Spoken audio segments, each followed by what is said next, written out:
When I was a young boy in the summer of 1976, the U.S. was celebrating its bicentennial, and the community that I lived in was going to have some celebrations and events on a particular weekend, Saturday to be specific. And, I'd been looking forward to it for quite a while because I figured in my young mind, hey, this is a once-in-a-lifetime thing. I don't know if I'm going to be alive for the next, milestone celebration. So, I really want to go to that. Well, the day came. I got on my bike and started riding over to where the celebrations were going to be. And, I thought, well, they're not going to start for another, I don't remember exactly, but probably like an hour, maybe half hour. So I'll just stop in at the Radio Shack and pass a little bit of time. I started playing on the computer that they had there, the TRS-80 Model 1. Next thing you know, it was getting dark and I had missed all the celebrations. I didn't have the awareness or vocabulary at the time to understand what I was feeling, but I understand now as an adult that I was so incredibly disappointed with myself for having lost track of time and missed out on the celebrations, that I just went home and sulked in my room for the rest of the night. I understand that it's not uncommon for people on the autism spectrum to have that experience of losing track of time. I've had to work pretty hard to make it not happen as often. And I think I've been relatively successful in that. I may lose track of, 10 or 15 minutes, but I don't lose track of a whole day like I used to. And when I say lose track, it's not like I lost consciousness or something. I knew that time was passing, and I was aware of what I was doing at the time. I just did not, I was not conscious of how much time was passing or how quickly it was passing. And that can have really depressing and demoralizing effects.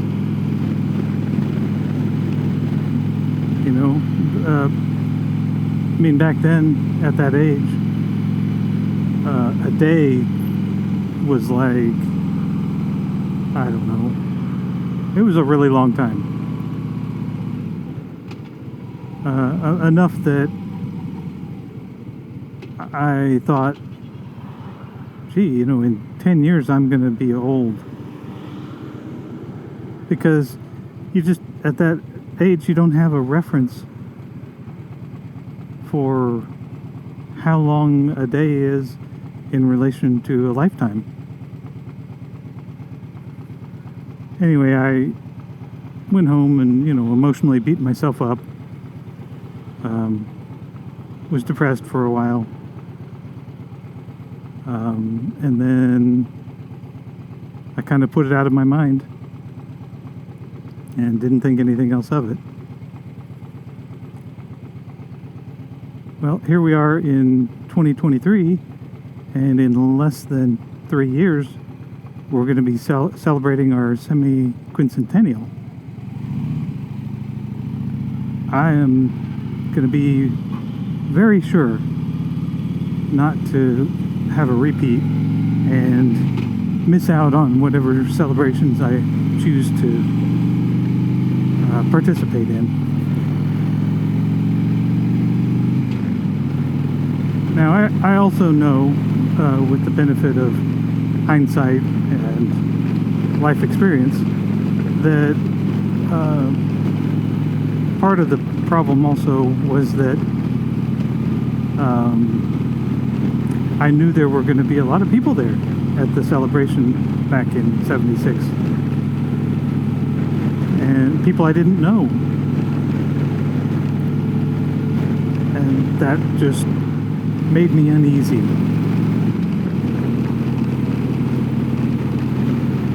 It's not something that I wanted to put myself through, because, you know, interacting with people you don't know is really awkward for someone on the spectrum. I mean, for all I know, it might be awkward for people not on the spectrum, neurotypical people. But the only way I would know that is if I asked one, and I haven't thought to do that yet. But for me, you know, being around strange people, unfamiliar people, would be a better way to put it. Being around unfamiliar people was just very unnerving and made my anxiety go through the roof.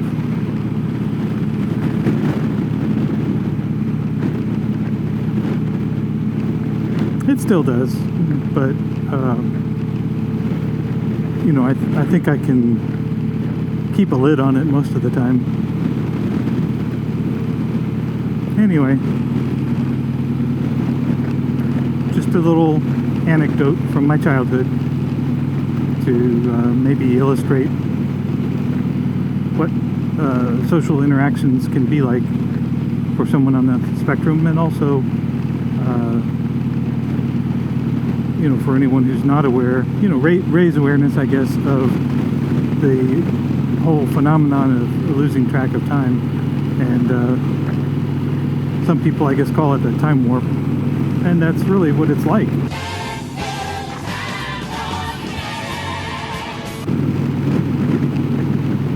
If only I could harness it to travel back in time or forward or what have you. Well, I mean, I guess I can travel forward in time by just, you know, losing track of it, so to speak. Can't go back, though.